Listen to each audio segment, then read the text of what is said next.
15 अगस्त 2021 को जब तालिबान ने अफगानिस्तान को अपने कंट्रोल में लिया, उस दिन पाकिस्तान में मिठाइयां बांटी जा रही थी और भारत में टेंशन बढ़ी हुई थी कि अब अफगानिस्तान की जमीन का इस्तेमाल भारत के खिलाफ आतंकवाद के लिए किया जाएगा।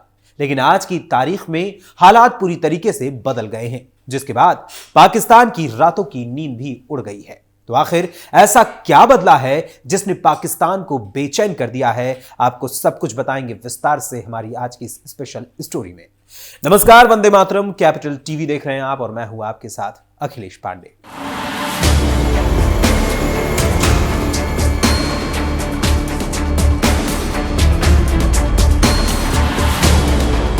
कहा जाता है कि वक्त सबका बदलता है और जब वक्त की लाठी पड़ती है तो अच्छे अच्छों की हेकड़ी निकल जाती है।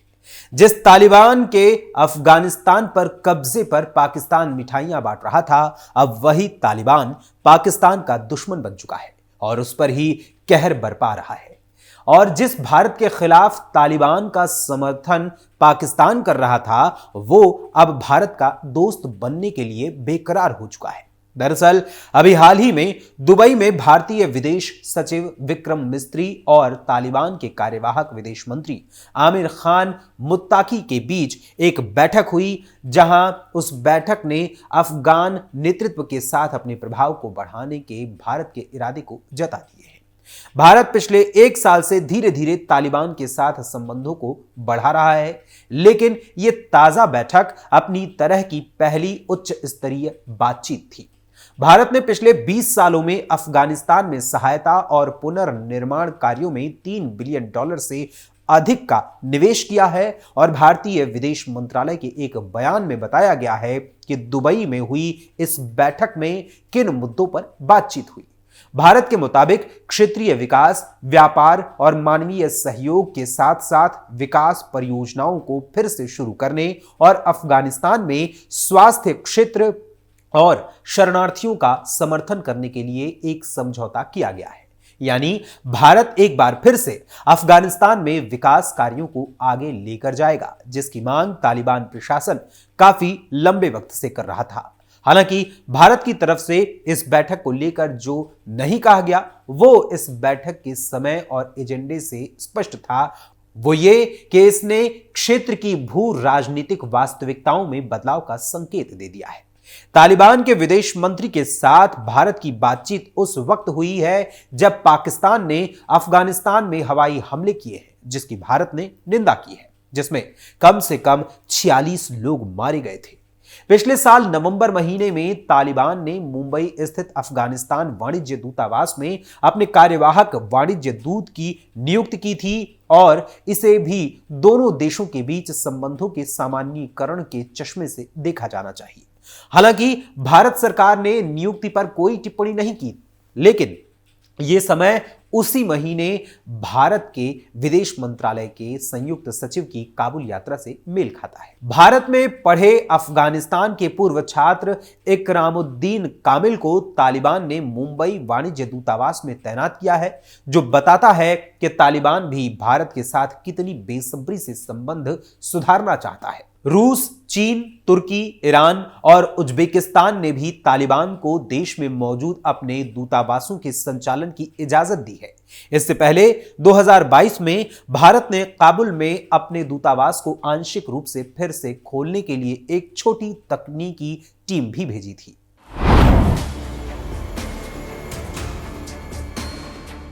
जियोपॉलिटिकल एक्सपर्ट्स का कहना है कि ये हालिया घटनाएं नई दिल्ली और काबुल के बीच संबंधों के गहराने का संकेत है।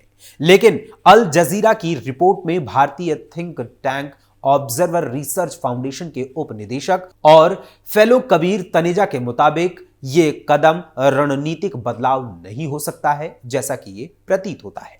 उन्होंने कहा कि यह 2021 से काबुल में तालिबान की वास्तविकता के प्रति भारत के सतर्क और नजरिए का, यानी उसके एक्टिविटी का एक स्वाभाविक विकास है।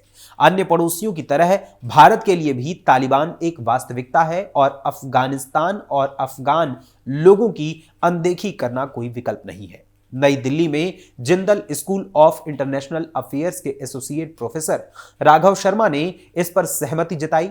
उन्होंने अल जजीरा से कहा कि मुझे लगता है कि यह पहले की नीति का ही एक हिस्सा है, जहां हम तालिबान के साथ बातचीत कर रहे हैं, लेकिन हम वास्तव में अपनी बातचीत की गहराई को स्वीकार नहीं करना चाहते हैं।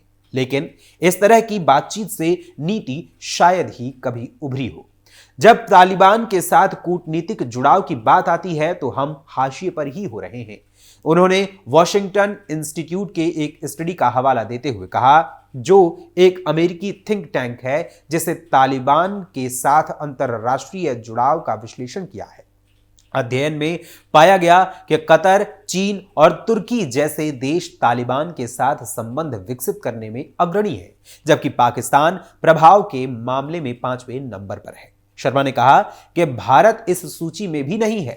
लंबे समय से भारत कहता रहा है कि अफगानिस्तान रणनीतिक महत्व का देश है और हमारे ऐतिहासिक संबंध रहे हैं, लेकिन फिर आपको अपनी बात पर अमल करना होगा। गणतंत्र सरकार के पतन के बाद हमने अफगानिस्तान को ठंडे बस्ते में डाल दिया और केवल तभी इस पर ध्यान दिया जब हमें जरूरत थी। यानी शर्मा के मुताबिक भारत ने तालिबान के साथ संबंधों को सुधारने में कोई खास कदम आगे नहीं बढ़ाए हैं।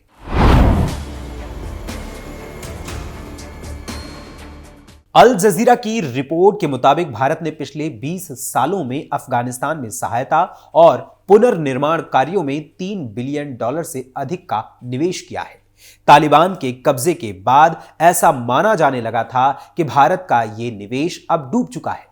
इसका जश्न खास तौर पर पाकिस्तान में बड़े पैमाने पर मनाया गया, लेकिन तालिबान ने काबुल पर कब्जे के बाद अपनी विदेश नीति को पाकिस्तान के प्रभाव से बचाए रखा और अफगानिस्तान में भारत की जरूरत को महसूस किया। ऐसे में तालिबान ने भारत के साथ मिलकर क्षेत्रीय विकास, व्यापार और मानवीय सहयोग के साथ साथ विकास परियोजनाओं को फिर से शुरू करने, अफगानिस्तान में स्वास्थ्य क्षेत्र और शरणार्थियों का समर्थन करने के लिए एक समझौता करने का प्रयास किया है। पहली बात यह है कि यह बैठक भारत द्वारा अफगानिस्तान पर पाकिस्तान के हवाई हमलों की निंदा करने के कुछ ही दिनों बाद हुई है, जिसमें पिछले महीने कथित तौर पर कम से कम 46 लोग मारे गए हैं।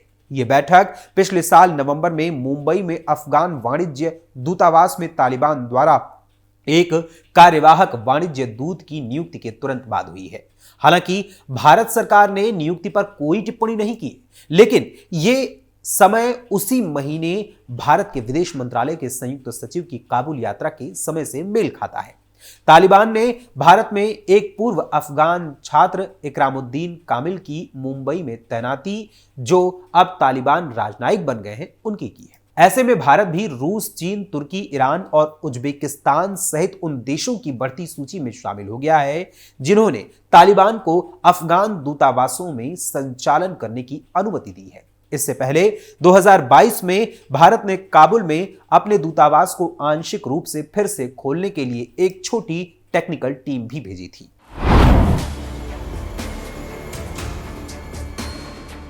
पर्यवेक्षकों का कहना है कि ये हालिया घटनाएं भारत और अफगानिस्तान के बीच संबंधों के गहरे होने का संकेत देती हैं। लेकिन भारतीय think tank observer research foundation के डिप्टी डायरेक्टर और फेलो कबीर तनेजा ने कहा कि यह कदम शायद वो रणनीतिक बदलाव न हो जो दिख रहा है। उन्होंने अल जजीरा से बात करते हुए कहा, यह 2021 से काबुल में तालिबान की वास्तविकता के प्रति भारत के सतर्क और दीर्घकालिक दृष्टिकोण का स्वाभाविक परिणाम है। अन्य पड़ोसियों की तरह भारत के लिए भी तालिबान एक वास्तविकता है और अफगानिस्तान और अफगान लोगों की अनदेखी करना कोई विकल्प नहीं है। भारत ने यह स्वीकार कर लिया है कि तालिबान अब अफगानिस्तान की नियति है। तालिबान के बिना अब अफगानिस्तान की कल्पना नहीं की जा सकती। इसके अलावा भारत के पास इतना ज्यादा वक्त भी नहीं है कि वो अफगानिस्तान की सत्ता से तालिबान की विदाई का इंतजार करे। अगर भारत देर करता है तो इस इलाके में सिर्फ भारत विरोधी ताकतों का प्रभाव बढ़ सकता है, बल्कि पाकिस्तान और चीन काफी मजबूत पकड़ बना सकते हैं। भारत नहीं चाहता है कि अफगानिस्तान में काबिज तालिबान पर पाकिस्तान और चीन का प्रभाव ज्यादा बढ़े। इससे भारत की मध्य एशिया रणनीति को भी झटका लग सकता है।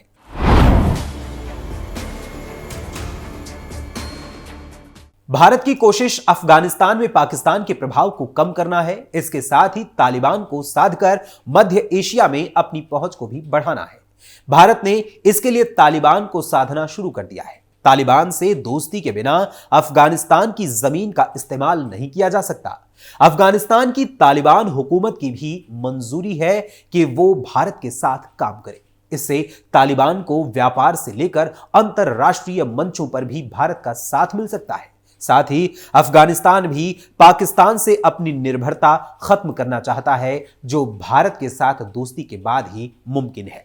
कुल मिलाकर पाकिस्तान में भारत और तालिबान के बीच बढ़ती मुलाकातों को लेकर काफी बातें की जा रही हैं और टीवी पर यानी विभिन्न टीवी चैनल्स पर डिबेट्स भी हो रहे हैं। पाकिस्तान का मानना है कि अफगानिस्तान को 5वां राज्य बनाने का उसका सपना टूट चुका है और तालिबान के साथ उसकी दुश्मनी का भारत जमकर फायदा उठाएगा। इस मामले पर आपका क्या कहना है, आपके विचार क्या हैं, हमें अपने कमेंट्स के माध्यम से जरूर बताइएगा। फिलहाल अभी के लिए बस इतना ही, फिर मुलाकात होगी किसी और खबर, किसी और मुद्दे के साथ। तब तक के लिए मुझे अनुमति दीजिए। धन्यवाद, नमस्कार।